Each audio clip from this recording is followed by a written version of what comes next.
శివుడు ఎప్పుడు మహా గొప్ప శక్తిమంతుడు. శివం సత్యం, శివం సుందరం. అందులో లేనిదే ఉంది. ప్రతి మానవుడు అది నమ్మినప్పుడు మనం ప్రతిదీ సక్సెస్ మీ చేతిలో ఉంటుంది. దీంట్లో సందేహం లేదు. శివైక్యం అంటే వేరే అర్థం కాదు ఇక్కడ. శివుడిలో లీనత్వం, శివుడి యొక్క శక్తిని మనం ఆపాదించొచ్చు.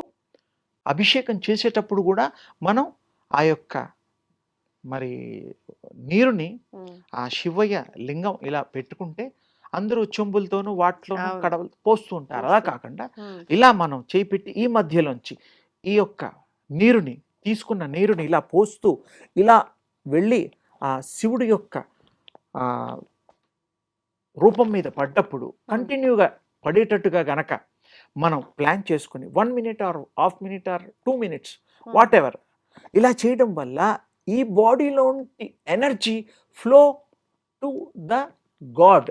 అంటే ఎడమ చేతిలో పాత్ర తీసుకొని కుడి చేత్తో చేసినప్పుడు ఈ నీరు వెళ్ళి ఆ శివయ్య మీద పడుతుంది. శివాకారంలో ఉండే లింగాకారంలో పడ్డప్పుడు ఏమవుతుందంటే ఇలా పోసి ఊరుకోకూడదు. పోస్తే కంటిన్యూగా పడాలా 1 మినిట్ అన్నా. పడ్డప్పుడు ఏమవుతుందంటే నీలో ఉండే energy, universal energy, ether energy, cosmic energy, ఇది ఆ శివుల్లో ఉండేటువంటి మహాశివుల్లో ఉండేటువంటి ఎనర్జీ అది ఇలా కంటిన్యూ అయినప్పుడు అందులోంచి మీకు రివర్స్ వస్తుంది. ఈ టెక్నిక్ చెప్పాలి. చాలామంది తెలుసో లేదో నాకు తెలీదు. నేను దీన్ని ప్రాక్టీస్ చేసి పొంది ఎంతో మందికి అనుభవంలోకి తీసుకొచ్చి చెప్తున్నాను.